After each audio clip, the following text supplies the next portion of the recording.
What's going on, everyone? Brian here, and today we're diving into the July update patch notes. This is the full notes, everything that is coming. Now, the July update is going live at the time of this recording this evening, so if you're watching this at any point beyond on July 29th, note that the update will be live. It might take a couple of minutes for you guys to update, but you'll be able to jump into the Summer Medley Fair event and so much more. Speaking of which, if you want to join in, Friday evening we'll be live streaming this. We'll be doing the event. We'll be playing together, hanging out, talking about all this and more. So feel free to weigh in on the live stream, or feel free to weigh in the comments below when you're jumping into this. So first and foremost, let's go ahead and talk about the Spotlight, the Summer Medley Affair.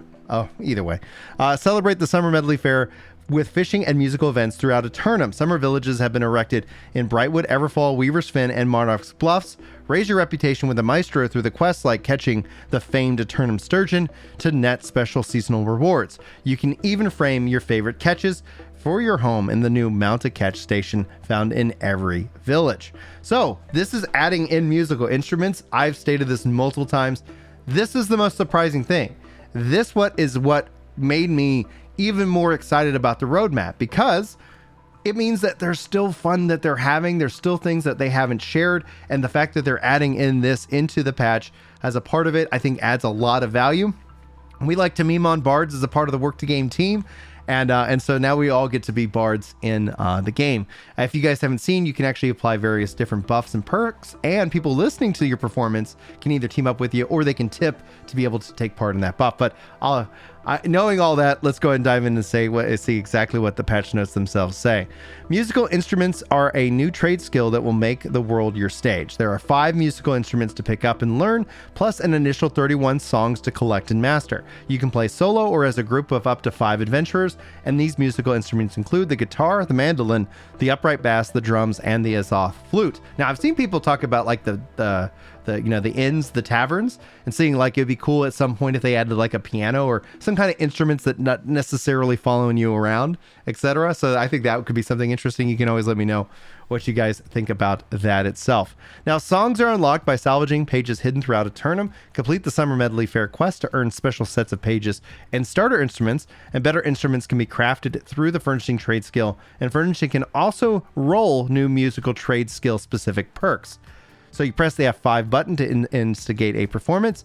Each show will reward players with the new trade skill XP and various buffs. Better performances receive stronger buffs and more trade skill XP. Spectators enjoying the show will also receive a buff and can toss a coin to their performers as a tip.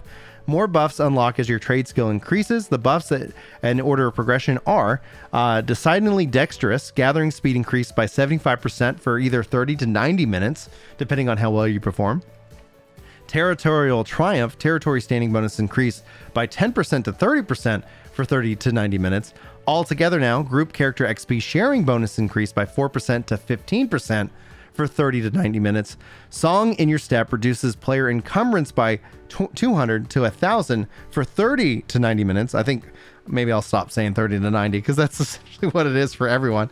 And then Fortune's Favor gathering yield increases by 3% to 10%, and then Luck's Labor gathering luck increases by 2% to 5%. And that's the order in which that you learn them. And you can see here some also Barnacles and Black Powder. The new Expedition is being added. A dark tide rises in Eternum with the arrival of Admiral Black Powder and his dastardly crew. Quest givers in the Cutlass Keys settlement and new docks in the territory Eastern Shore will be looking for to offer you loot and renown for defeating the despicable evil within the new Barnacles and Black Powder Expedition, unlocking 1 week after the release of this update. Okay, that's interesting. I would love to know you guys' thoughts, especially on the live chat right now.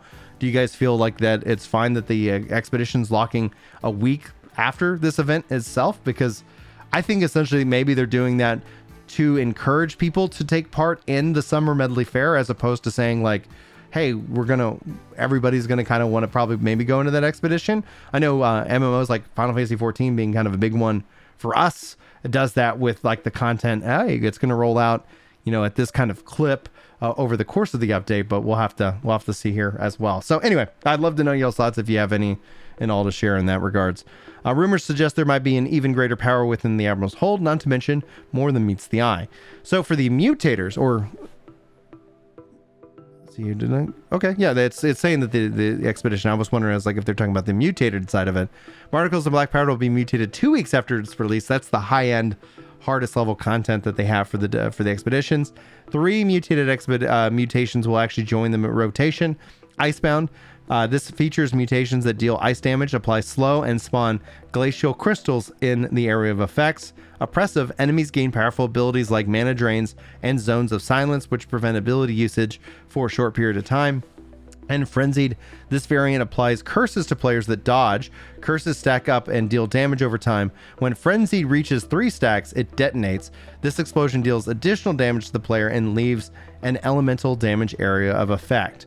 For enhancements for the expedition, new quality of life features have been introduced to alleviate some points of friction for expedition explorers. So they've added the group finder. This is the essentially allowing you to form a group and run expeditions, while solo isn't always easy when you need to ask through chat. So they're excited to release the first version of the group finder tool for expeditions. With this feature, you'll be able to access specific group finders for each expedition through the expedition entrance, UI, or related expedition map icons. Browse listings created by other players or post your own to request to join other players on your server. The tool allows for players to declare their preferred team role, such as DPS, tank, or healer, and recruit based off of these roles. You can also set the recruiting requirements like minimum gear score and level, then inspect members to learn their average gear score, weapon, and mastery levels. This feature will also release alongside the new Barnacles and Black Powder expedition. You can see here some more images from the new expedition itself. Now, regarding expedition tuning or removal, so there are no more keys, no more barriers essentially for entering into the expedition outside of kind of a weekly aspect. So let's dive into these notes. We've removed the expedition tuning orb and replaced them with daily limits for normal and weekly mutated expedition runs to make all expeditions easier to access. Players can participate in 15 normal expedition runs per day, or 105 per week per player. You get 25 mutated expedition runs per week. In order to honor the value you've put into acquiring existing tuning orbs, any orbs in your inventory upon the update will be replaced with caches that give loot appropriate for their expedition. While you won't get a full run's worth of coin and drops, the rolls will include boss drops and for weapons and armor, in addition to opportunities for expertise bumps. For normal expeditions, caches will reward a roll from the sub-boss and main boss found in the specific expedition and grant coin equal to 50% of the cost previously associated with buying that specific type of orb from the faction shop. For mutated expeditions, caches will reward 4 boss rolls off the final boss for eligible mutators. The coin will equal 50% of the cost and previously associated with buying that specific orb from the faction shop. All right, loot rebalance. For the accessibility changes to expeditions, we've moved roughly 50% of the coin generated from expedition bosses to have instead spread out of the coin drops from elite chests to darkness breaches completion bonuses to help compensate for the reduction. Twice a day, players can loot elite chests in the open world or complete minor or major darkness breaches to earn a bag of coins. Each bag contains 500 coins. Along with that, we've introduced a new method to help players overcome the randomness of expedition loot. Materia is a new type of resource that can be used to craft your desired drop. There are 2 ways to obtain this resource, and any named item obtained from an expedition can now be salvaged into materia of its corresponding expedition type, in addition to receiving materia when you defeat the main boss of an expedition. Now, personally speaking, when it comes down to something that's so specific per each dungeon for an item and a material, I honestly would rather just kind of see it more generic in terms of like your dungeons and then your mutated dungeons. So maybe like 2 types, so that no matter what you run, then you can choose to use. But you can let me know if you guys have any thoughts on that specifically. I wonder how this system will evolve in, over the course of a year's time, because if you end up just having a bunch of stacked up material that you're not using, it'll be interesting to see how that plays out in the long run. Personally speaking, I like the name. As a Final Fantasy player, that kind of speaks to me. I'm excited to see a word that maybe I'm butchering, but it is what it is. You're already subscribed most likely, so you're probably very well used to me stating things not on purpose, but still incorrectly. Now, Mutator loot shift. We've shifted the difficulty levels at which loot will unlock. The system was originally intended to give players a sense of rewarding progression as they play through different difficulty levels, but lower levels didn't feel particularly good due to the sparse rewards. They've therefore shifted and changed what items unlock with each difficulty level, which should result in a wider variety of lower level rewards, in addition to what we've also added other accessories to each mutator. Previously, each mutator dropped 2 of the 3 types of accessory. Now every mutator will drop all available types. And again, some really cool looking artwork here as well.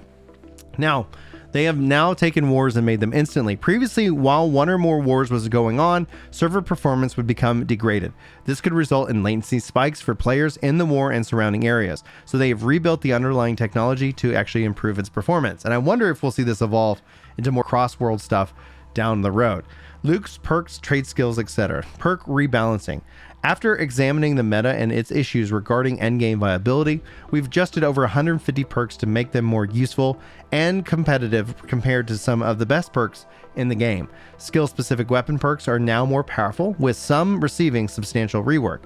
We've also tweaked how perks are calculated to provide players with more options for better perk combinations. For example, the trade skill drop chance on earrings now has a very low chance on drops to increase the combat focus perks players get from earrings.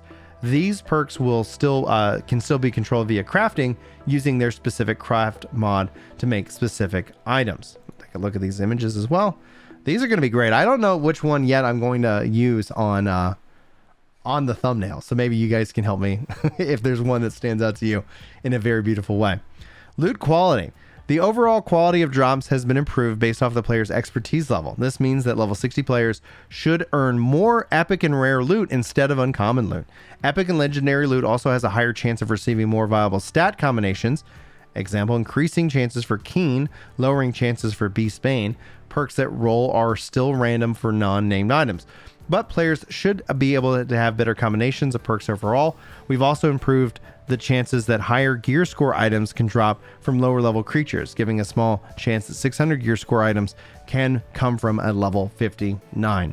Bonus loot drops. We feel that loot obtained from Gypsum Cast was not very rewarding, so we've improved the likelihood of epic and rare loot rolls. We've also reworked the range of which expertise can be gained off of these rolls. The potential bump in range to expertise has been increased for all gear score expertise levels between 500 and 600. In addition, lower expertise levels now have a higher range of potential expertise bump for gear. They've added a perfect salvage system. Personally speaking, I'm very excited about this. I've been saving all of my stuff. And thank you guys also for all the birthday wishes. You guys are the best.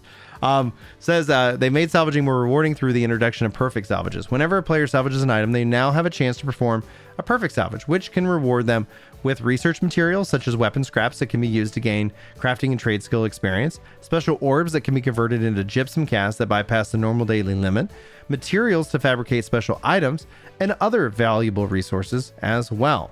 Now, for trade skill changes, trade skills have been updated to reduce the friction and speed of which leveling for many gathering, refining, and crafting skills. For gathering, reduce logging XP required to level from 1 to 50 by 15%, from level 51 to 200 by 20%, fishing, also from level 1 to 200 by 50%, reworked expertise curve for the first 26 levels of fishing.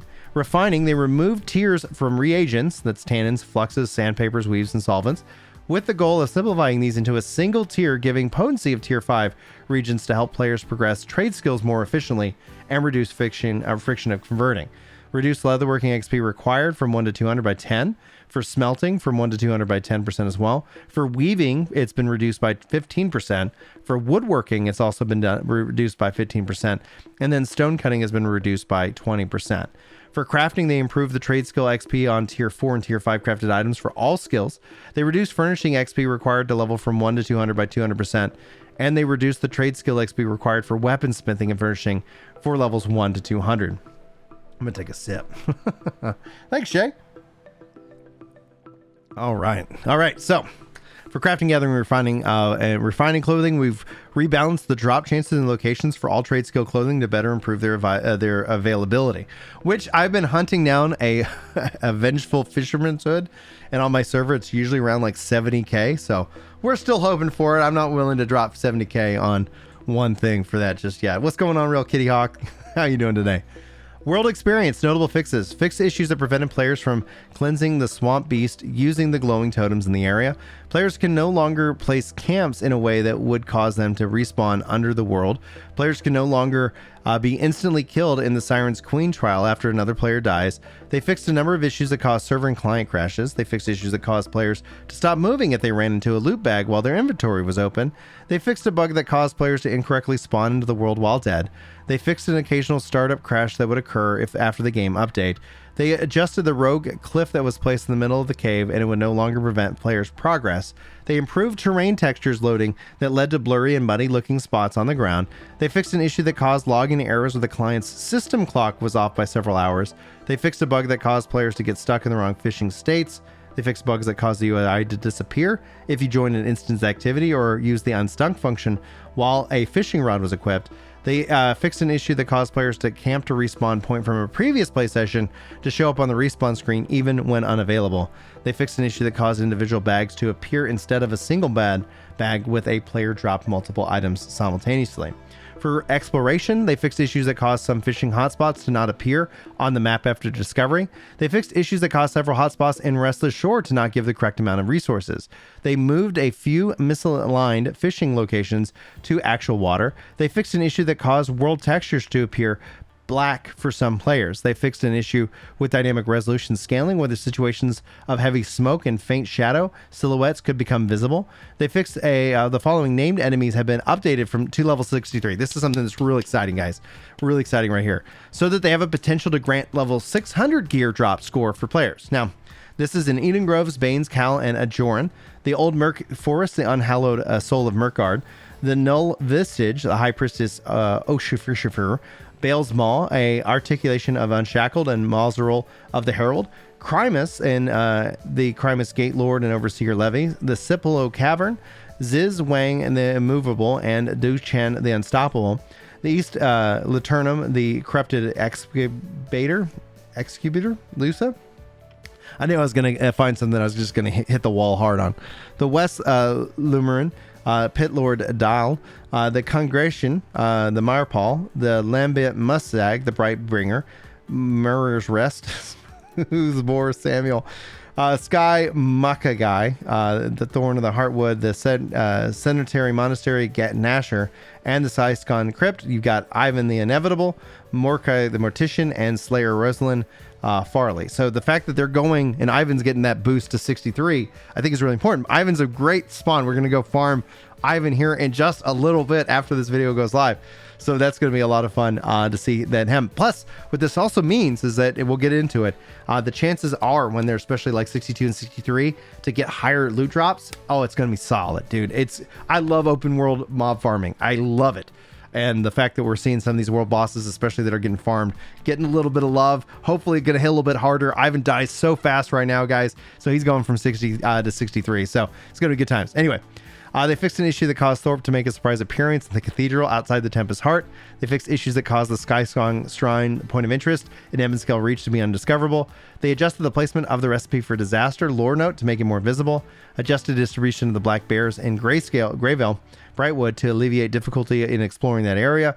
They fixed a Bison AI getting stuck in the shackles at Reekwater. They fixed floating AI pistoliers in Restless Shores. They fixed an issue that caused AI to be pushed into geometry in Sorcerer's Delve. They fixed an issue that caused players to burn in communists despite not touching the molten material. They fixed pixelation on the water inside of the shattered obelisk point of interest. And Simon Gray's footsteps can now be heard again in the end of Amarine's excavation.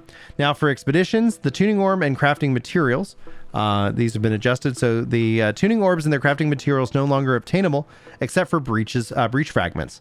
We want to keep the different tiers for breach fragment items from breaches for use in crafting, starting with territory supplies, detailed under the economy, and can be crafted at the stonecutting station. So if you guys haven't seen, once you really hit like faction rank 100 for the territory standing, it can be very grindy. But they're going to pivot those into these stone cutting things to help kind of really alleviate and boost up your faction experience gain. So just note that is something where they're evolving it. Their wording here seems like this is kind of one piece of it to start, and they've got plans to upgrade it here down the road.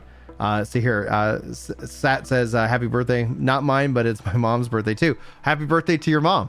Thanks for coming by and saying hi. All right. So for the orbs, they have been removed, and with armament chests, normal expedition armaments provide loot rolls for each of the potential bosses from its respective expedition. Mutated expedition armaments provide loot rolls from each of the final bosses for the expeditions that can be mutated at mutation level 7. The mutated expedition armaments provide 1,250 umbral shards. All armaments will provide coin equally, roughly 50% of the equivalent coin cost to purchase the expedition tuning orbs from the faction shop. The following expedition tuning orb crafting materials no longer exist and will be converted into different types of breach fragments. Genesis Lazarus Tempest cores will be converted into the corrupted fragments. Undying hearts, earth totems, corrupted runes, molted runes, and glowing spores will be converted into corrupted slivers. Bright seeds will now be converted into corrupted splinters, and this is the only way to obtain splinters that convert into slivers. All right, that's great. We'll just roll with it. Removed item durability loss in expeditions. We decided that with the changes to gold rewards and the removal of turning orbs, we made sense to remove the item durability costs and to make expeditions consistent with other game modes. I think this is a really nice quality of life feature for sure. We were actually just running Lazarus for the first time, and it was like, yeah, like there is a cost. There is a cost to doing that, so it makes sense. Coin reward changes with the accessibility changes to expedition. Actually, on that note though, like one of the things I often see, especially about like the ammo, is that ammo for ranged, there's a cost to that, but I always say that it balances out with the cost of taking damage, obviously, of being melee, and so there's always a cost to playing every job. I hope that doesn't mean that we'll see ammo removed, because personally speaking, I really like that it exists in the game, but you don't have to agree with me. That's just, I guess, maybe my old school mentality. With the accessibility changes to expeditions, we move roughly 50% of the coin generated from expedition bosses and have us instead spread that coin to drops in elite chests and darkness breaches compared to bonuses to complete compensate for this reduction. Reduced coin given from final bosses in the expedition by 50%. They added lost sack of coins in darkness breaches and elite chests, and they're going to contain 500 coins each. Players can obtain a maximum of 2 lost sacks daily, regardless of their source. Minor darkness breaches have a 10% chance of dropping a lost sack upon completion. Major darkness breaches have a 100% chance of dropping a lost sack upon completion. Elite chests have a 35% chance of containing a lost sack as well. So then, as we dive into it, general fixes. The depths fixed a lighting issue that caused the water to sometimes flicker, fixed a collision gap with an entrance to allow players to get out of bounds. The Dynasty Shipyard, they blocked an area that was not intended to be climbable. They fixed an issue that caused the loot from Oro and Joven to become unreachable in the area cages. For the Guardian Genesis, they closed off access to the ledge before the Alluvium Merrill fight. Lazarus Instrumentality, they cleaned up the collision on Scylla boss arena. They adjusted the collision around the broken bridge on Scylla's arena, and they fixed an issue that caused the status Arcane Ren to persist after Scylla's fight. For the Tempest Heart, they fixed and added missing collision throughout Tempest Heart. They fixed a collision gap in the Thessalons area that caused players to perform a heroic hop movement. They reduced access to the ledge in Nishan's area that would sometimes allow players to avoid ranged attacks. They fixed an issue that caused the status effect Corrupted Soul to persist after Nishan was defeated. They updated the name display icon from Corrupted Naga to Corrupted Nethashan. They fixed an issue that caused Nethashan's mesh to flicker if players were extremely close to him. They improved the heroic visual dialogue, and they fixed an issue that caused Isabella's cinematic to skip in some circumstances. For the Mutators, they fixed an issue that caused some expedition bosses to give less gold in Mutators. The difficulty levels of which loot unlocks has been adjusted. They fixed a frenzied mutator status effect that showed a debug string. They fixed an issue that caused the toxic mutation to not track by the player. They fixed an issue that caused the toxic effect to show incorrect values in the overgrown mutation tooltip. They fixed an issue that caused some status effects to not remove when exiting the expedition. They fixed an issue that caused overcharge to activate when the player had less than 3 stacks applied and then they expired. They fixed an issue that caused orbs to no longer appear for unstable overcharged after players was downed or revived. They reduced the base stamina damage reduction and applied some AI for expeditions from 50% to 25%. They reduced the value of Shattering 1 effects from 75 to 40, a 10% net reduction. Reduced Shattering 2 effects from 125 to 75%, a 25% net reduction. And then they boss Shattering 1 and 2 removed the base stamina damage reduction applied to enemies in expeditions, also increases stamina damage output. And thank you so much, Sat Moonday, for that Prime sub. 13 months in a row, man. Thank you so much. Really appreciate that. They updated the tooltips for the designated curse consumable and shriveled, which showed inaccurate values and did not have the correct effect icons.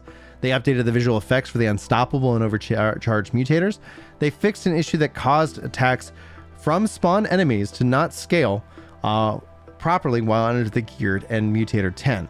They fixed an issue that resulted in the Glacier Mutator effect to be stuck on a player if they exited and re-entered the slow AoE. Shiver now shows on nameplates and delivers damage. Now, for those of you just jumping in after the kind of that ad break that was run, Sat Monday, again, thanks so much for that Prime sub. I really appreciate that support. And Gurmandad, thanks for the happy birthday wishes, guys. All right, we still got a long way to go. So we're buckled in here for the patch notes. For the quest, they added clarification for the arena introduction quest, fixed several typos and grammatical errors found within the lore notes and quest text. The incomplete text for relic reclamation notes will also now reference part of the final line, reminding players of the direction of the quest. Increase the drop rates for the Song of the Sea quest in Morningdale. They increased the size of the trigger volume used to target the shipwreck for the Sea Drums quest. This should now include the location of the chest, making it easier to progress. They made it easier for players to get the kill contribution for Jonah the Faithless. Made it also so that gifted agents for the Shrouded Armor set cannot be dropped.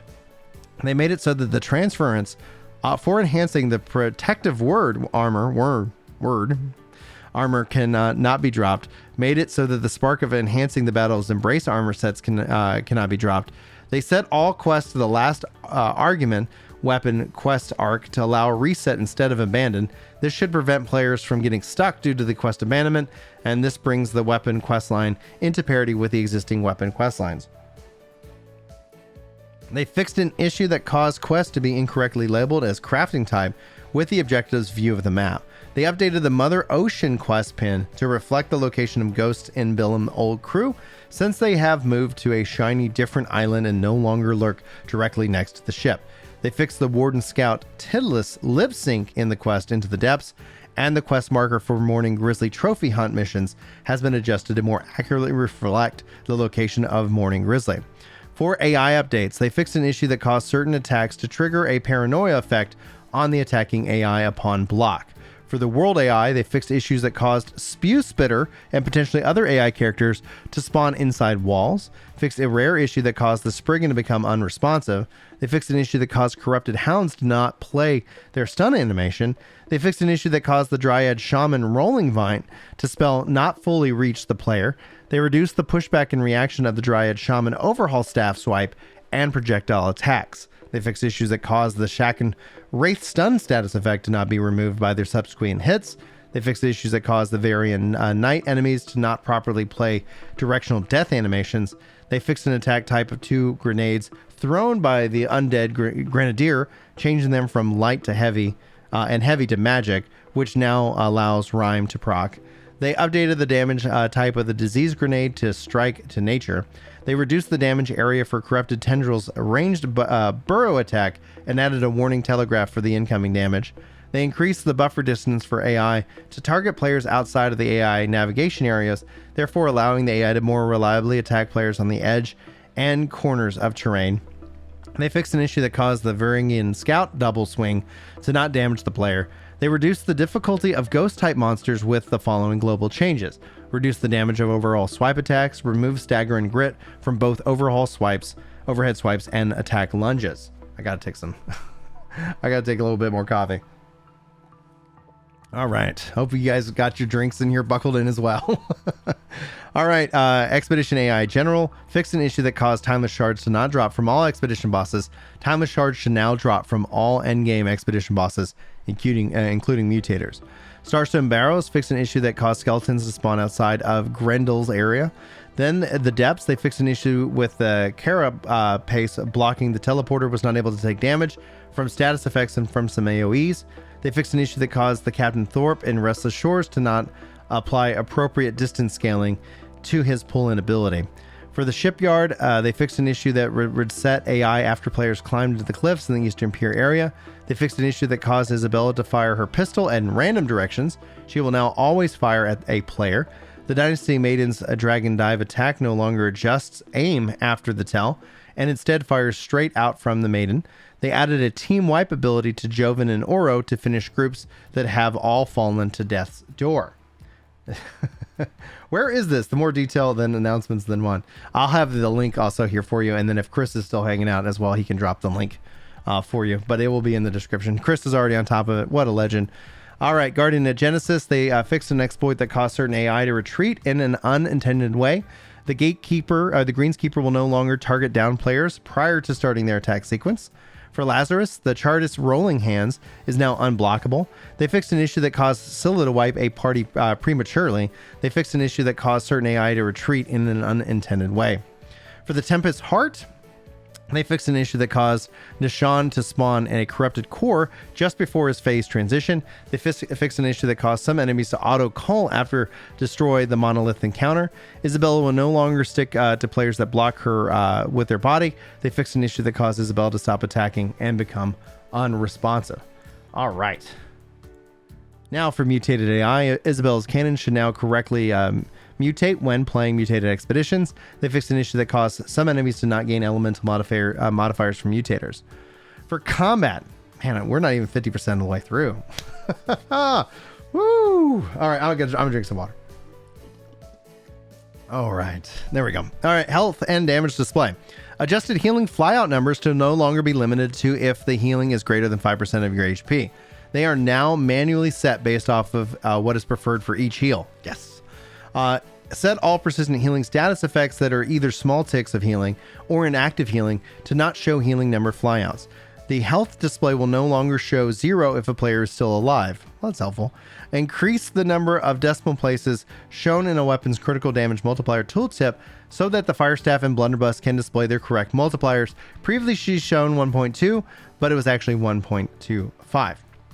For attribute bonuses, reduce the stamina damage increase from 150 strength attribute bonus from 50% to 25%, also limiting the attribute bonus to only apply to light attacks. So they reduce stamina damage increase from 150 strength attribute from 50. So yeah, they reduced that. Also limited the attribute to only apply to light. Okay. All right. Like, bummer.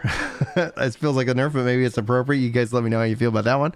Updated the 200 Constitution attribute bonus to also increase elemental armor by 10%. That's nice. It can now increase physical and elemental armor by 10%. Updated the tooltip for 250 Dexterity attribute bonus to indicate that it only triggers on random critical hits. For mana, stamina, and revives, removed 1 second mana regeneration delay that triggers when mana is consumed. They updated it so that stamina regeneration does not occur while jumping. They updated it so stamina regeneration is not stopped when rolling after landing from a jump. They made several updates to the revive animation. Does not only apply to reviving a down player inside of a duel. Does not apply to reviving down player. Makes sense. Okay. I misread that the first time.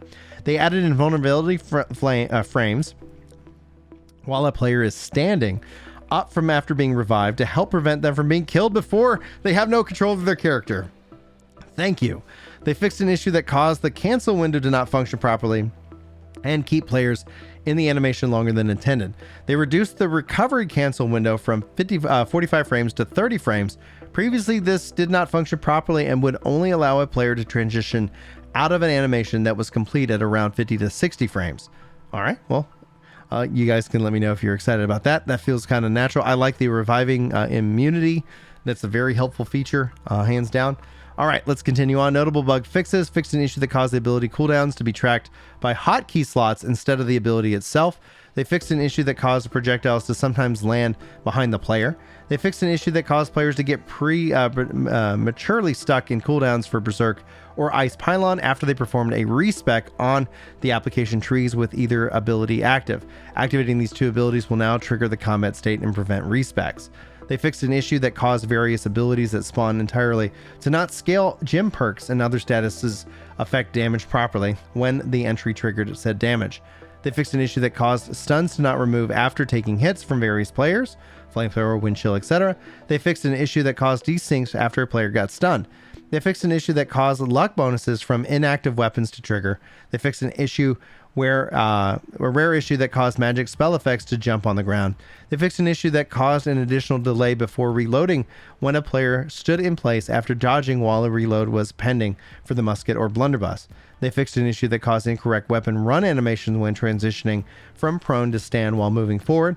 They fixed an issue that caused combat animations to play when performing gathering actions. They fixed an issue that caused players to get stuck in a jump animation when jumping backwards diagonally. For weapon updates, so this is general, updated descriptions for several weapon abilities to specify what they grant, that they grant grit.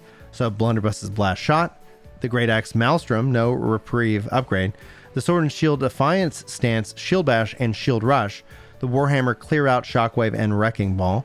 For the blunderbuss, they fixed an issue that caused the unload ultimate to trigger when activating and deactivating mortar charges without firing a shot. It will now only trigger the unload ultimate when existing mortar charges after firing a shot. They fixed an issue that the buff applied by unload ultimate. They fixed an issue that caused the blunderbuss mortar charge ability to have no cooldown when fired too quickly after loading. For the bow, they added a cancel window to the rapid shot ability to allow players to dodge a cancel out of the ability after the first shot, as long as they are not actively firing the subsequent shots. They fixed an issue that caused the rapid shot and explosive arrow abilities to have too long of a duration between when the cooldown was triggered and the active frames started. They added the ability to zoom in the camera when using the rapid shot and explosive arrow abilities. They fixed an issue that prevented the dodge cancel while reloading when aiming down sights. They fixed an issue that caused the bow to leave aim down sights while rapidly shooting on settlements. They fixed an issue that caused the archer's speed passive effect to continue when the bow was sheathed. They reduced the poison shot's direct hit passive damage from 150 to 100%. They removed a stagger from penetrating shot. The splinter shot ability now has been reworked, and it is now explosive arrow. The explosive arrow fire an arrow that will explode on impact, dealing 50% weapon damage on hit. In addition, 135% damage to all targets within a 2.5 meter radius. The flame arrow, the direct explosive arrow hits inflicts burn, dealing 8% weapon damage every second for 10 seconds. The contained detonation, explosive damage increased to 170% damage, but AoE radius has been decreased from 1.3. And then the upgraded empowered splinter shot perk text to state empowering explosive arrow. This functionality remains the same. The evasive tactics reduced damage bonus from 20% to 15%, and long range reduced the damage bonus from 20% to 10%. And then Deg Lurk says, sucks that the server's going down at 5 a.m. PDT. What happened to the update at midnight? Lol. I don't know. 5 a.m. is fine for me. Like, I guess it's 7 a.m. Central. So downtime seems kind of natural. But yeah, I don't know if they have a set time. I think it just kind of works for whatever the schedule is. What's going on, Sir Damon? All right, Fire Staff fixed an issue that caused the efficient burnout perk to trigger, even if the burnout ability was interrupted. They increased the initial impact of Meteor Shower from 34% to 75%. The description was updated to clarify that a 0.75 second tick rate. They increased the damage of Judgment of Helios from 30% to 40%, and they fixed an issue that caused Pillar of Fire to go on cooldown if interrupted before the cast. And so for me, that just sounds like the Fire Staff just got better. Like, anytime I face off against a Fire Staff, I feel like I get melted. I don't know how you guys feel about that. For the Great Axe, they fixed an issue that caused the charge ability to detect targets between the player and triggering the auto attack. They fixed an issue that caused the insatiable gravity well to deal the incorrect damage type. They fixed an issue that caused the Mauler's Fury ultimate to not trigger properly if the player had slash damage perk on a ring. They fixed an issue that caused the passive Gravity Well tooltip to have unused space at the bottom of the flyout.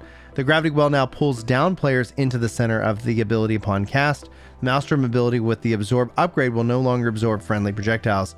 It now only absorbs enemy projectiles. Then for the hatchet, and thank you very guys. Then for the hatchet, reduce hatchet-based stamina damage based off the weapon from a range of 36 to 42 to a range of 24 to 30. They fixed an issue that caused the hatchet aimed throw speed up when animation canceling. They fixed an issue that caused the hatchet light attacks to generate desyncs. They extended the subsequent hatchet light attack hitboxes to make them more in line with the first hit. The light attack chain is now more consistent. They fixed incorrect values in the affected throw mortar power tooltip. they made a number of hatchet throwing skills tree updates. For the general updates, all throws no longer need a passive unlock to be able to critical hit. The slightly reduced block stamina damage on all thrown attacks. The adjusted placement of the hatchets as they are thrown to be more in line with the player character and reticle. The rending throw, a damage reduced from 120 to 110. The targeted impact upgrade, the updated functionalities to extend the duration of rend by 4 seconds instead of increasing its power. They decreased the distance required to trigger from 8 meters to 6 meters.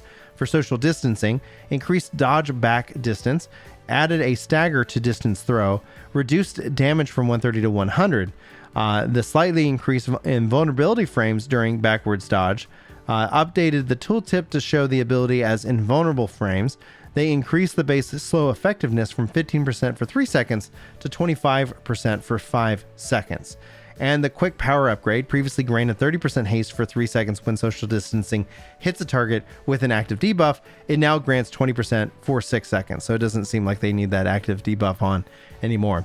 The stay back upgrade, upgraded functionality to root players for 1 second if the target is further than 6 meters away. Then the infected throw, sped up the infected throw attack animation. They reduced the damage from 165 to 120, increased the speed of the throw projectile. For the mortar power upgrade, they increased the HP requirement to trigger from 30% to 50%. Then the aim throw, the updated is not interfere. They updated it so it doesn't interfere with movement when throwing. They increased movement speed while aiming from 1.35 seconds to 2.25 seconds. It now matches the throw move speed. They improved the cancel window when transitioning from throws into abilities to match the timing of standard light attack cancels. They increased the damage from 95% to 100. They removed the stamina cost for throws, and they increased the speed of the throwing projectile. For passives, critical throws, all throws can now perform critical hits by default, meaning this passive is no longer required. This now grants a 5% critical hit chance upon all melee attacks and a 10% critical hit chance on all ranged attacks. On fire, it no longer requires critical throw to unlock.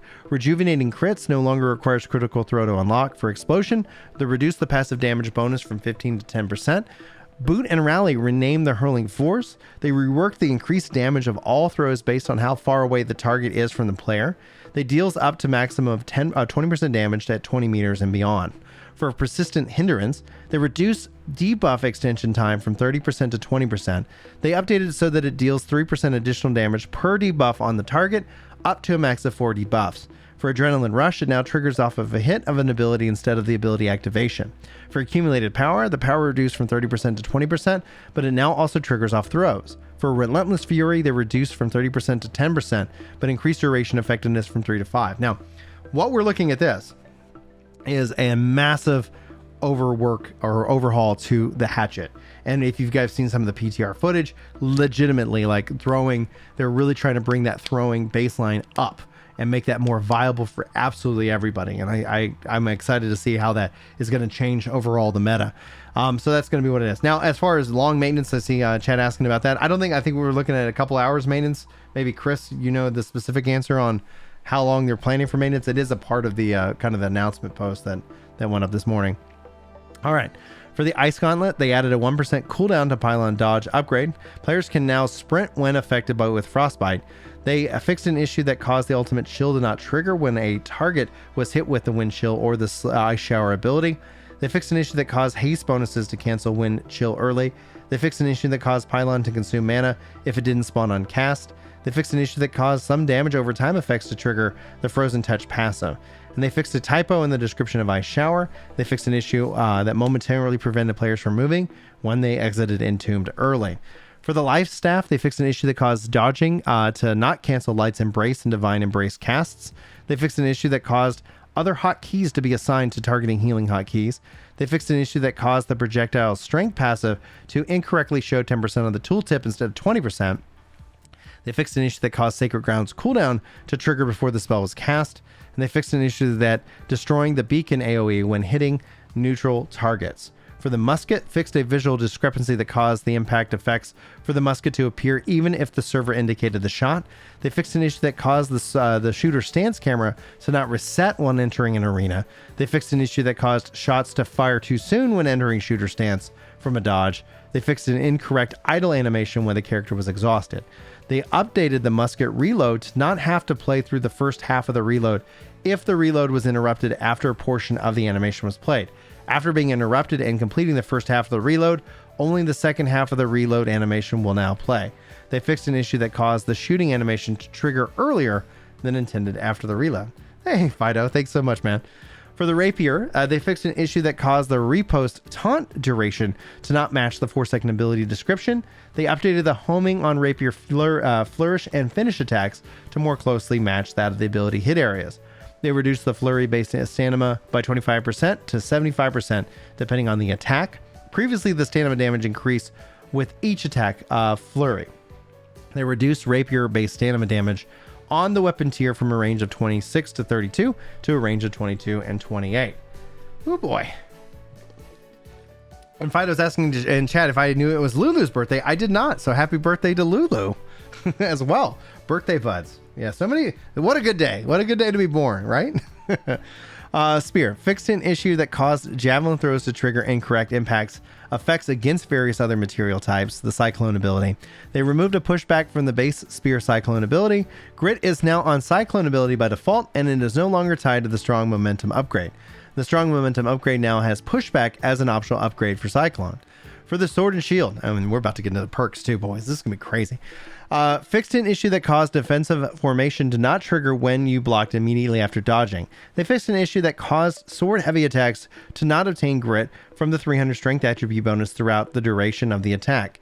They updated the Defiance stance ability description to correctly match that of the 8-second taunt duration. They fixed an issue that caused the longsword empowered whirling blade to not provide any more bonuses until the weapon was re-equipped after failing to hit 3 targets at the same time.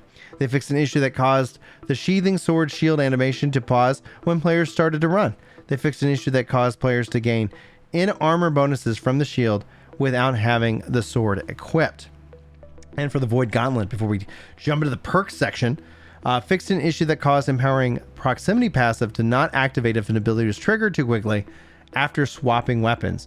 They reduced Oblivion's Empower from 20% to 15%, and they reduced the light damage of Void Blade from 100% to 90%, and heavy attacks from 150 to 140. Whew, my goodness, that's insane. That's a lot of stuff, and we're still about to jump into the perks section itself.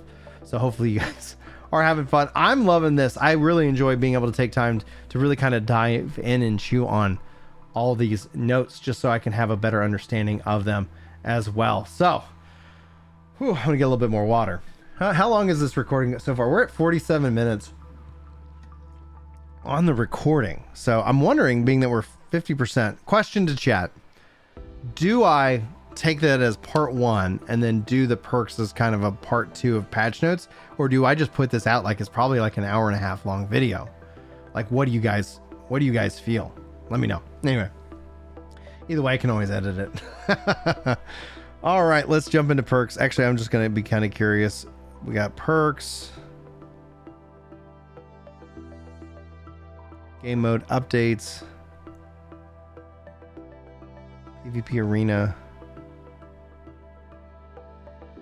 Other notable fixes. Ooh, all right. Yeah, we got a while.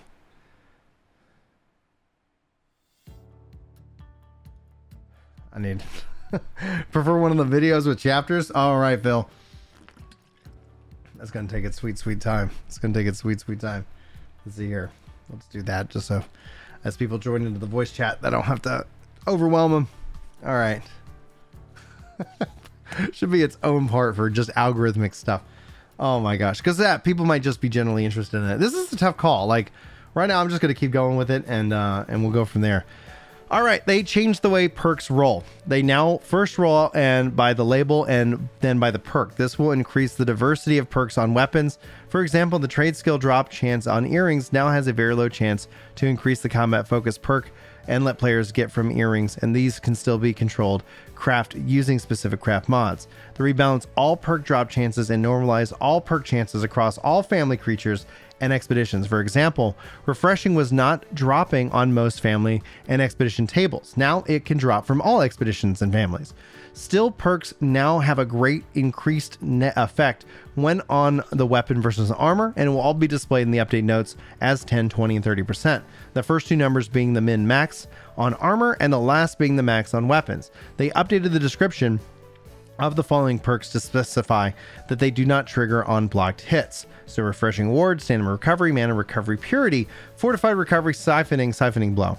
They fixed an issue that caused status effects reduction of perks to not activate properly with multiple perks. So freedom, vigor, and invigorated. And they fixed an issue causing the generic weapon perk to trigger while using the finger guns emote, which is important in and of itself. Now, here's what I decided to do while I started to read that. Being that as this goes into each and every perk, what I'll probably do is just make a directed video focusing on the perk changes with the 1.6 update, but I'm not going to do that this minute. So guys, if you want to go read all these perk changes for yourself, or if we want to talk to them as we're playing later today, let me know. Because like, if you guys look, this is almost, almost like 30-40% of the patch notes itself, all the changes and all the to the perks in and of itself, and where you can kind of get into the weapons and all of that and the different perks of the weapons. So note that is a massive amount.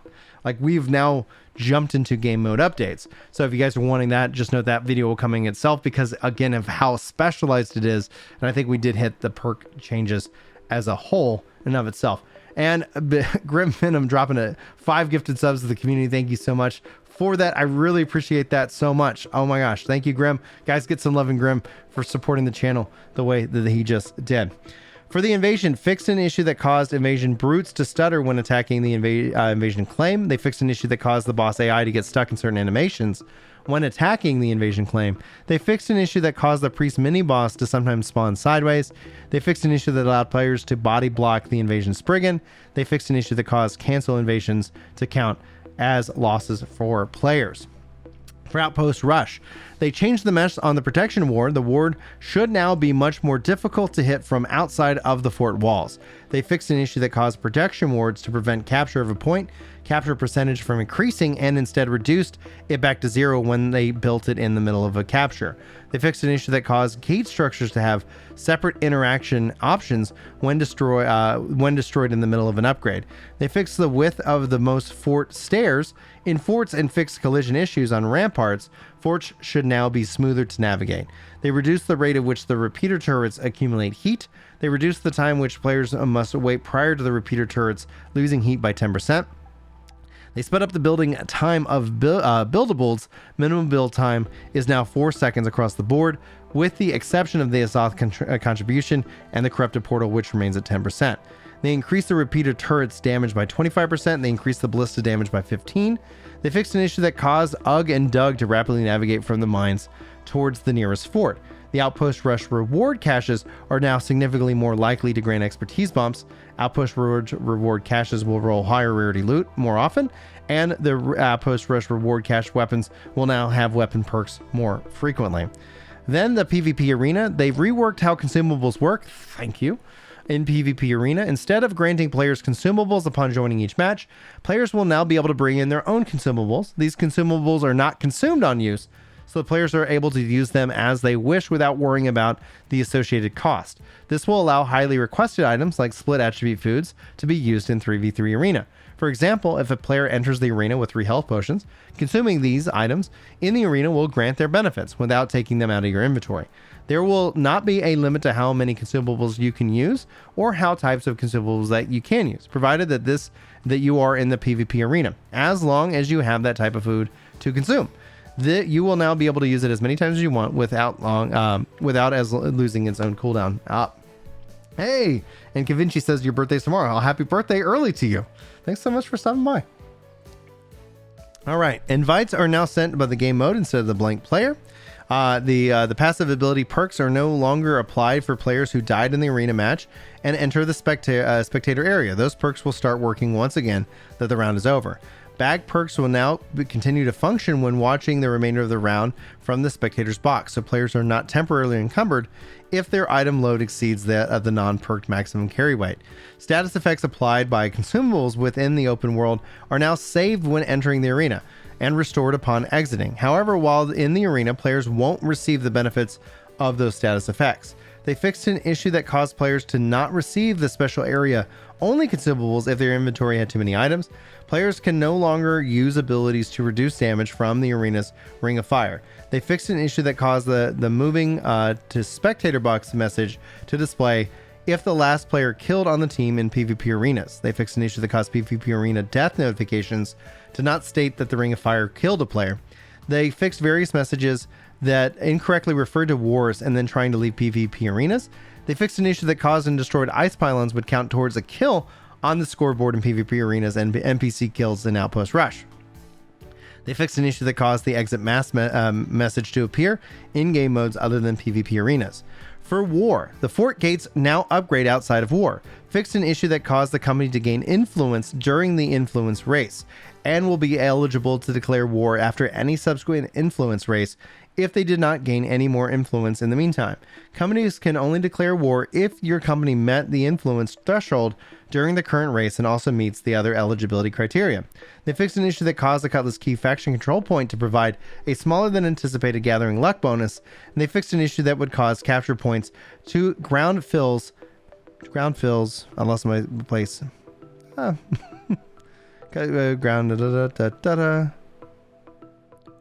Cutlass Key points, smaller than anticipated luck bonus. Fixed an issue that caused capture point ground fills, there we go, to not render properly after the point of war was claimed. Fixed an issue that caused the top menu navigation bat to not work properly when exiting a turret with a ranged weapon equipped in War Innovation. Fixed an issue that caused server crash when accepting war invites. They fixed control points no longer provide prior to war invasion. Fixed an issue where players were seen freezing and teleporting in war. And yeah, now we're going to get into duels, economy, and progression.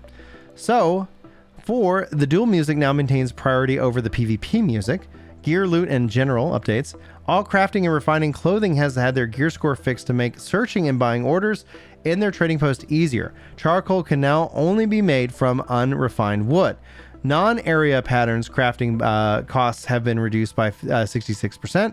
High-level crafting materials and the refinement materials rarely have been updated, and refining materials are now epic purple, and the refined materials are legendary orange.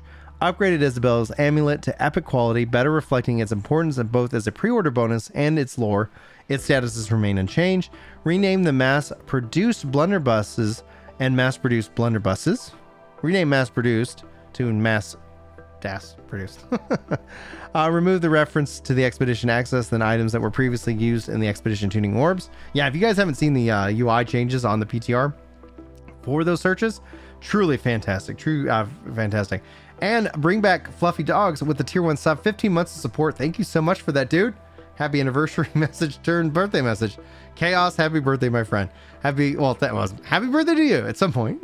But thank you so much for that support. Hidden stashes, let's see here. I'm just make sure I'm not lost. Remove reference of expedition access to items that were previously used in expedition tuning orbs crafting. They removed the ability to purchase chisels from the faction shop, except for the star metal chisel. All chisels can now be obtained to grant player coin equal to that of the cost of a chisel, and all chisels are now bound to the player. Hidden stashes have taken a hiatus while the summer medley fair takes center stage. Not to worry, the diamond gypsum and gold coin can instead be gathered in town centerpieces 3 times per day for the duration of the festival. Rename the elemental mutator medium and light foot armor to be boosts instead of shoes to better differentiate them from the elemental mutator light weight foot armor. They added 4 new ice gauntlets to the game: Crystal Flow, Frosted Tips, and Borealis, and Black Ice. Gear and loot drop chances. All enemies now have a chance to drop items at 100% gear score higher than normal. Levels 59 to 63 have an increased chance. The 600 max is still applied to obviously all these rolls. Yes! This, and on top of the bosses changes that are happening, are incredible. Refinement materials no longer have 3 tiers. All crafting and refining recipes now only drop tier 5 and use the tier 5 potency. All lower tiers can be salvaged to tier 5. Increased the drop chances for briar buds and reduced the drop chances for reeds. They increased the drop chances for briar buds and reduced the drop chances of thorny vines. The crafting clothing drop locations have been changed. The beautiful baskets now have a 2.5% drop chance in common crafting pattern. The exquisite baskets can now have a 3.5 chance to drop in common crafting pattern. The name Rapier Dark Days and the named Shield Compulsion previously had the dropping of a lower Slisfin, and they have now been moved to the upper Slisfin to fix these issues. They increased Smolder Hide and Scar Hide drop rates from skinning in F2 boxes. For notable fixes, fix issues with the following items: the Beast Demise, Hellfire Blunderbuss, Overgrown Weapon sets, Overgrown Armor sets, the Tundra Warden's Rifle, the Warhammer of the Soldier, Skinning Shirt, Deep Warden's Battle Plate of the Nomad, Expedition Captain Gauntlet, the Golden Range, Main's Breastplate, Metal Raven chest over, Neildred's Bow, Obelisk Priest Robe, the Baldurin Fear's Breastplate, Pirate's Light, the Pirated Ice Gauntlet for the Scholar, Reinforced Scattering Heavy Gauntlets of the Sentry, the Rig Bell, the Rigger, the Smile Breastplate, Grendel's Cape, the Brian Chest Guard of the Sentry, the Empress Zol's Embroidered Tunic, the Ranger Entu's Mataka Soldier's Pad, Admiral's Peg, the Obtained Chest Guard of the Sentry, the Brightened Skirt of the Sentry, the Eternal Medium Gloves, Fantasful Carpet Skin, the Holly Regret Robe, the Medium Armor Apparel Set, the Invasion Tarot Shield of the Fighter, Fenrir's Fury Great Axe, and the Asher's Plain Helmet, Female Helmet. We almost got this thing freaking done. Hey, what's going on, Sprinkles? Oh my gosh. All right, so fix the issue that caused the crafting UI to incorrectly display the potential gear score of items crafted with Expedition Materia. Fix the issues that caused non-PvP flag players to get rewards from faction control captures. Fix an issue that caused repairing to not consume repair ingredients. They updated the visual connect to fishing line at the top of the pole. The Gauntlet skin attachment will no longer revert back to their default appearances after player logs out. They fixed an issue that caused Topaz Egyptian Potion to reduce void damage. Fascinating. They fixed an issue that prevented damage from players from being salvaged to the maximum coin amount. They fixed an issue that caused the luck bonuses from Turkey Dinner and Defiled Rabbit's Foot to stack. That was not intention. The quest reward Rapier Vorpal Blade previously had a non-functional perk on it. This was been replaced by the Leeching Fury perk instead. The Sword Occultist Razor previously had a non-functional perk. It has been replaced with Chain Void perk instead. They fixed an issue that caused trinkets from trials to not allow them gem slotting, even in empty slots. They fixed an issue that caused items with legendary rarity to roll back into epic tier when they rolled perks that did not affect their weapon. They fixed an issue that caused replica shields from Tempest Soul to not roll epic rarity. New valuable perks have been added to the potential pool of rewards for the expedition. They fixed an issue that caused crafted faction armor to have different level requirements than purchased versions.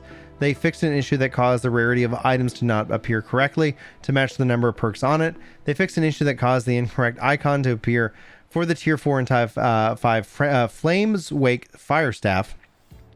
They fixed issues that caused material regeneration food to not categorize properly and get removed by other food. They named armor pieces Wanderer's Pants and Quaint's Helm to have their stats rebalanced and be more in line with other legendary gear.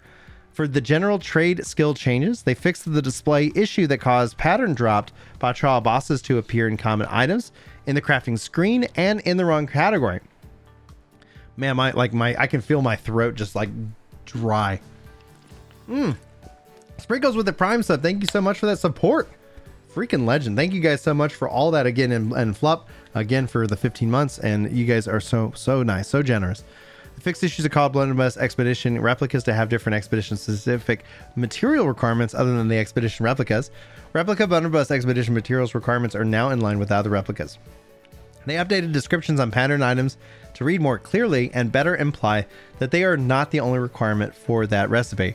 The references to Tusgour have been removed from crafting menus. The description no longer contains references to crafting. Removed several invalid items that were listed in the trading post erroneously. Corrected the recipe item name Blackened Manji with Corn Succotash. The Blackened Lava Barb with Corn Succotash. Oh, they just corrected the name. Fixed an issue that caused the trade skill XP preview from the crafting menu to not factor in the faction control buff for Monarch's Bluffs. They fixed issues that prevented players from crafting the imbued shroud intended gloves. For salvaging, All weapons and armors and tools now have a chance to salvage into new crafting materials called scraps and fragments. These new materials can be used to learn trade skill experience, fabricate new items, extract resources, or create gypsum orbs. As a part of the larger salvage changes, Expedition Replica Fire and Life Staffs have been changed to salvage into wood, their main ingredient, and to be consistent with other crafting items. Blunderbuss and Gypsum Cast no longer salvage into materials, and fixed an issue that caused stacking housing items to not show the amount of repair parts earned in the UI. For housing, they fixed clipping issues in the Dragon Sponge furnace item, fixed issues that caused some furniture to show the wrong rarity. They fixed issues that caused players to lose an item if they had storage while abandoning the house and the housing items inside. For progression, they fixed issues that caused the banner after closing your inventory to only show the expertise gained from the last open gypsum cast instead of the total expertise gained when opening multiple gypsum casts in one section. The gypsum kiln has been changed to only allow level 60 players to use it. They fixed the issues that caused Instrumentality's rings rarity to not scale with the gear score. They fixed an issue that caused Topaz Gypsum Attunement Potion to trigger the cooldown of other consumables. They improved the expertise presentation by increasing expertise shown in the level up banner, craft roll screen, open box animation, and the loot ticker. The colors are now slightly adjusted to match the expertise text. Players can now obtain 10 Topaz Gypsum per day. Yeah! Allowing 2 Gypsum Orbs crafts. That's great. They added a second Gypsum Orb to purchase in faction shops per day. So, on that note, on progression right there, like that is going to help increase a lot of players who've maybe been on a break, who've, were just wondering, like, how do you get in? Hey, is it too late to start? Well, no, like, overall, I continue to expect to see with the Gypsum, with the PvP Arena Gypsum, with all the different forms of methods, that being something very nice to see. And the fact they're adding 2 that you can buy from the faction shops, the fact that you can get 10 Topaz, because it only takes 5 to do a Topaz craft there, I think ultimately that's going to be really good to see. And in the long run, we'll have to wait and see. But I'm personally excited about that change for myself. PvP track. They fixed an issue that prevented trinkets earned through PvP rewards from slotting gems. The higher amount of Umbral Shards are now offered in the PvP reward track at the same salt price. They now previously cleared the PvP value of down players on death to prevent occurrences of kill trading. They fixed the notification text when buying an emote through the PvP reward track. For the economy, they fixed issues that caused tax cooldowns to not reset after the territory ownership change. Gotta drink some water. Hey, Fred. Thanks. They renamed housing taxes to housing upkeep. Territory upkeep and penalty related timers will now pause during maintenance mode. PvP perks are now searchable on the trading post. Thank you. They added an X button to the end of search boxes with crafting stations to be consistent with other search boxes within the trading post inventory. They added a display to show the first light refining bonuses when looking at the affected recipes and crafting screen. They added territory supplies. Players can now craft 4 different tiers of territory supplies, which provide the player with large amounts of territory standing in their current territory.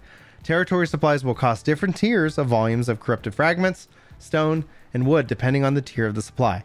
Players can craft each tier territory item 8 times per week. They added the confirmation notification when integrating the trade skill of the coin cap, which would result in a refund of coins back to the other player. They added a warning notification before crafting an item when near the item limit. For the game store, they fixed occurrences where the unlocked text overlapped it with the item's name in multiple languages. They fixed issues that caused the bundles of the store to have semi-opaque discount banners when viewed in the list. They fixed an issue that caused store discount tags to misalign in the multiple languages. They fixed issues that caused the incorrect animation to play if a player previewed weapon skins without a weapon equipped. They updated the preview section. They clicked on a piece of outfit no longer selects the entire outfit for the preview when viewing bundles. Clicked on a skin that now will now select the item preview for that slot. If you click on another skin that matches that slot in the previous section will be removed. When mousing off of the skin, the preview will revert back to the selected skin for that slot. If no skin is selected for that slot, it will revert back to what the player has equipped. Oh, so wow, thank you so much for the 1,000 bits, guys. And I'm gonna butcher the name. Grasida. Thank you so much. All right, I think this is the last section, I believe. Oh wow, nope. 2, 3, 4, 5 section. Woo, let's go into it. Notable fixes. Added the speculative fix for the issue that caused infinite loading screens in War Invasion Outpost Rush. Will now continue to monitor the forum and see if players are still encountering this rare issue after the update. Fixed an issue that prevented players from accessing their inventory through the escape menu when gathering after they equipped a tool mid-use. Fixed an issue that caused the fishing UI to be hidden even when the escape keyed under the menu, like skills or journals while fishing. They fixed an issue that caused the settlement to fast shrine icons to not appear on the respawn map. They fixed issues that caused items sold in the shops to not display correctly variable numeric values. They fixed issues that caused settings menu to have a green screen in the section header when the white box of the description was in specific resolutions. They fixed issues that caused the UI for the recall to end button to not roll over properly when the player was in the menu. The recall to end button now reactivates when the cooldown timer expires, without requiring the user to open the menu. Fixed the issue that caused the town project task coin rewards to round decimals slightly different from how they were displayed in the journal objectives. They fixed the issues that caused the gathering node UI to prompt to show that when presenting with the inventory is full message. They fixed an issue that caused players to get spammed with old area chat messages when they approached a new area. They fixed the number of grammatical errors in various items. Hyphenated items are now properly hyphenated, and words that were previously split and should be in a single word are now single word. Fixed an issue that caused the region name displayed in the character transfer window to not be the localized name. They fixed the issue that allowed players' weapons to be swapped while on cooldown, but only the icons changed. Players will now get a notification that they're unable to swap weapons abilities while on cooldown. Fixed an issue fixed an instance where the internal name of the region was used instead of the public name in the world merge notification. They fixed issues where the region transfer or buy-sell requirements did not appear red when the requirement was not met. They fixed the correct message that appeared when trying a place to camp during the Outpost Rush. They fixed an issue that prevented linking items or messages from going through when a player links several items in the same chat message. They fixed an issue that caused online and offline friends to not appear in alphabetical order. They fixed an issue that caused the faction territory border to appear incorrectly on the map after fast traveling to a town. They fixed the issues that caused the main menu icons to misalign the character selection screen. Fixed an issue where the item resolutions when completing all town board turn-ins. They fixed issues that caused soft lock when entering during the Amazon Games logo. You are now free to skip the Amazon Games logo. No judgment. Oh, that's funny. Fixed an issue that caused trades to fail if trading gems were attached and the item during the trade. They fixed an issue that caused retry to appear unlocalized in the PvP in the pop-up window for all languages when experiencing a connection error. Fixed an issue that caused the attribute window to flicker when committing points. They fixed an issue that caused the Azoth file icon and the Weapon Master respec pop-up to appear too small and is now appropriately sized. They fixed an issue that caused Captain Thorpe's abilities to not localize. They fixed an issue that caused the company treasury error message to not show properly when withdrawing and depositing. They fixed issues that caused drag state to not activate when holding left click on an item.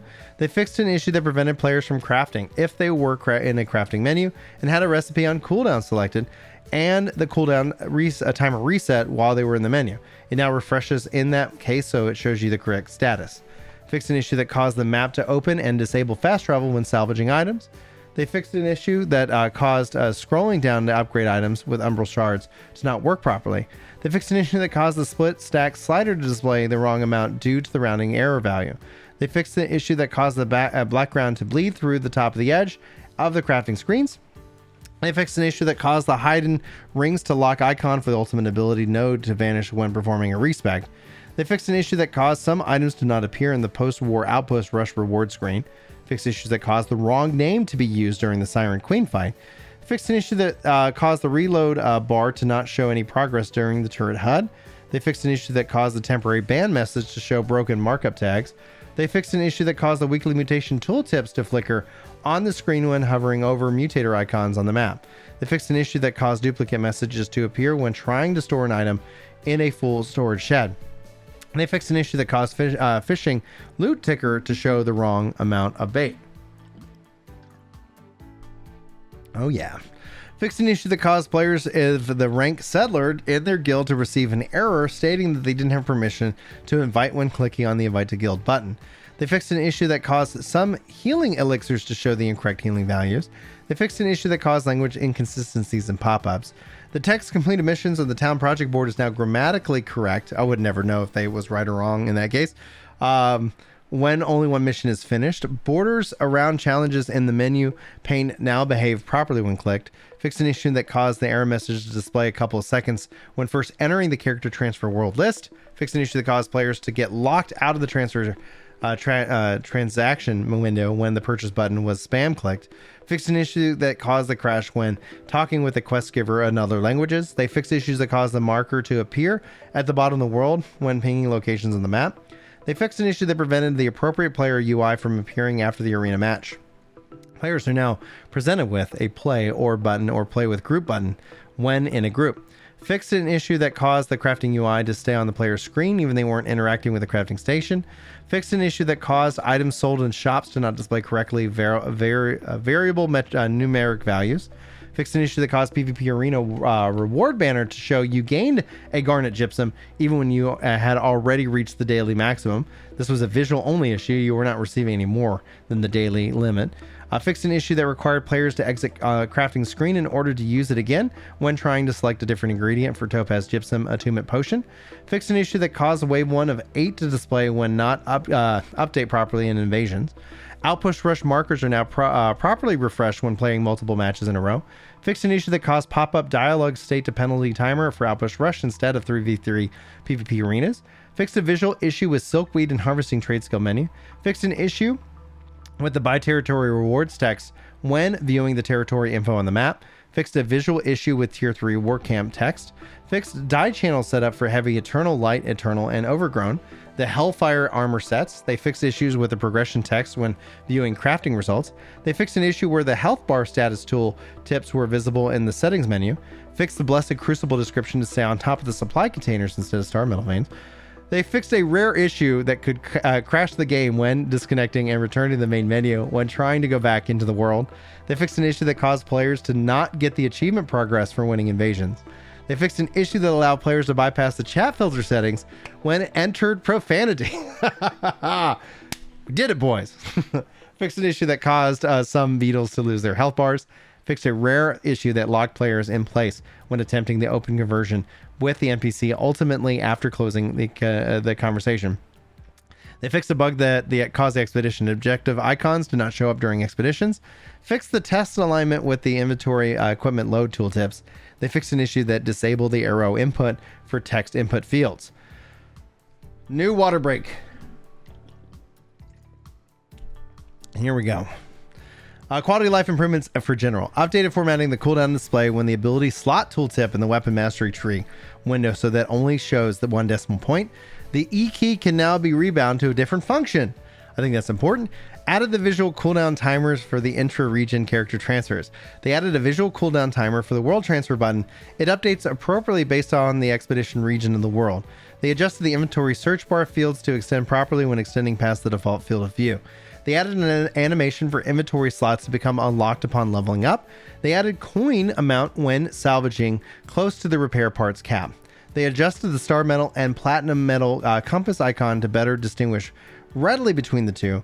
They adjusted the UI on turret options to have the adequate room to be eligible for players to easily read. Daily mission bonus UI should now always update even if you have the faction mission window open when it resets. They simplify the repair tooltip. We remove the quality owned and now only show what is required to repair it. When opening the modes menu, it will now default to the last mode player selected instead of always defaulting to Outpost Rush. That's great. I've always been slightly annoyed by that. It's like, okay, they need to work on that menu. They added the loop of the waiting emote. Oh, nice. They removed the camp button of the equipment screen. You can still now change the skin of your camp in your action menu on the camp itself. They improved loading times on the crafting screen. Quality of life improvements for fishing. Added bait counter while fishing to display how much of the selected bait currently remains. They added functionality of the bait selection window so it scrolls when the amount of bait exceeds 1 row. They removed the duplicate word bait in the bait selection window. Quality of life improvements, invites, and notifications. When inviting a player who is already in a group, the message will appear informing the inviter. When inviting a player in a different faction, a message will appear to the inviter. When inviting a player with the mismatched PvP flag, the message will appear to the inviter. The inviting a block player, a discrete invitation decline message will appear to the inviter. When inviting a player in the expedition limit, a message will appear to the inviter. A player will no longer receive an invite to lobby message from people they have blocked. They added a notification for the item received from the reward chest is dropped in the inventory cap. They removed the Lost Die warning message and said players whose lost die when choosing the same color. Players keep their die in the instance. They added a pre-match notification reminder about checking equipped 3v3 arena consumables and gear. For the audio, last bit of it, we did it. Added a new audio preference in the settings menu, the menu music slider, the performance music slider, and the combat music checkbox. This is great.